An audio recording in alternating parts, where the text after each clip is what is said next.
more here, and thank you for joining me on my channel right now.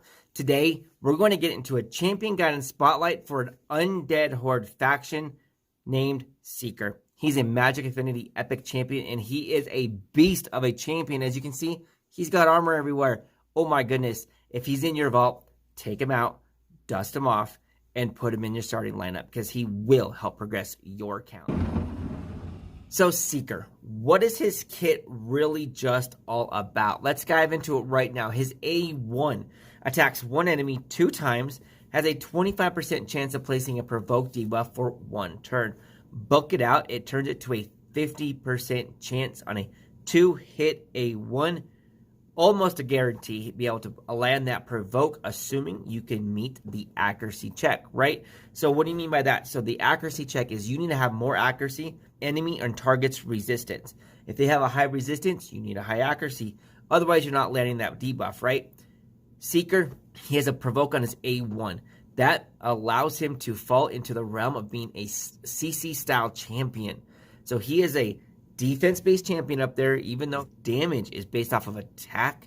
He's also got some CC capability in that A1. I love it, and I enjoy it. His A2 fills the turn meter of all allies by 30%. Fills the turn meter of all allies by 30%. Places a 50% increased attack buff on all allies for 2 turns. Grants an extra turn. This thing's already on a 3-turn cooldown. With that built-in mechanic of granting an extra turn, it practically puts this skill on a 2-turn cooldown. Think about that.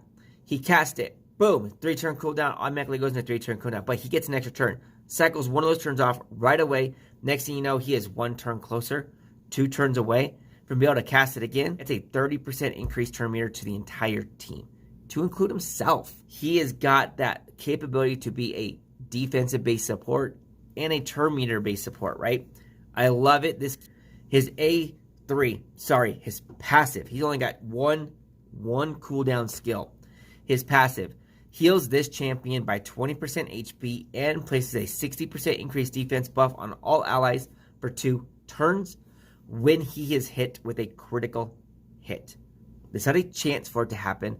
It's going to happen if he gets hit with a critical hit. You take him into arena where almost everybody hits with a critical hit.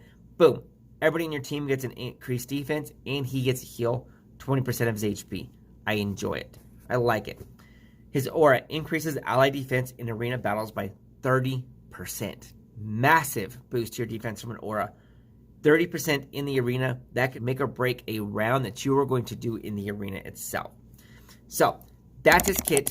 Let's go jump into some gameplay real quick, and then we'll dive into his build and what stats I've got him at and where I think you should focus him as well. So let's get into the gameplay. We're going to go into Fire Knight 20. We're going to talk about what's going on with his kit, what he's doing, so you can see the mechanics at play right there. All right, so you see him here. That was his 2-hit A1. Where else we got going on? Let's get cycle back to Seeker. Let's go here. Alure, as you can see, she's absolutely squishy. She drops every time. There is the increased turn meter with the extra turn. Took another turn, did some more damage. A1 again, got another extra turn there. How?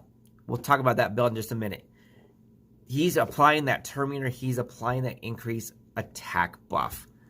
I love it. He's increasing the damage capability of almost everybody on the team because everybody is an attack-based champion except for Tayrel. So everybody gets increased their damage output. Plus, he's increasing the turn meter as well. As you can see, my team's a little squishy. Tayrel and Alure are both down. That's why I got Alure. Sorry, that's why I got Cardinal on this team. Cardinal will bring them back up. Cardinal's the MVP of this composition right here. Seeker is an amazing job as well. Seeker helps keep this team going. Without Seeker, this team would not make it. This team would not survive. They would not get through the content. They would not be able to cycle through their turns. That turn meter manipulation that he brings to the table is valuable. All right, I'm going to speed this up. We're going to cycle all the way through to the boss, and I'll finish up the end of the boss with you guys. See some more just what Seeker's actually going to be doing. I'll see you there.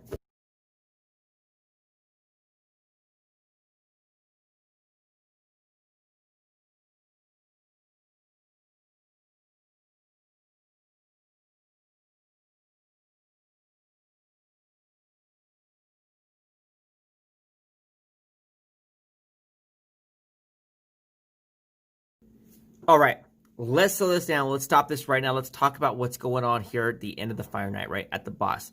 We got Seeker with his 2-hit A1, this multi-hit A1, which helps bring value to the Fire Knight itself to drop that shield down, right? That 10-hit shield. We got Alure right now. She just did her turn meter from her multi-hit A1 as well, her 3-hit A1. Seeker, back to Seeker. He's got that increased attack up, so everybody's doing more damage going on here. More turn meter manipulation, more turn meter manipulation, more turn meter manipulation. I love this team. We got Seeker doing that turn meter manipulation on our team. We got Mashalad here doing the increased speed on our team. Alure and Tayrel bringing turn meter manipulation to the boss. This guy has got it going on. He's doing a lot of things and he's getting the job done. Right. So now let's talk about Seeker's stats and the build and gear that I have him in and why I have him in that, to potentially you can do the same thing. So as you can see over there, I've got Seeker sitting in a speed set paired with a relentless gear set. Why relentless gear?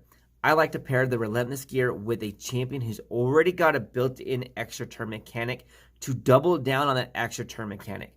Relentless gear has an 18% chance of granting an extra turn. When the champion's own skills grant an extra turn, it resets the diminishing return capability of the relentless. What that means is it has an 18% chance.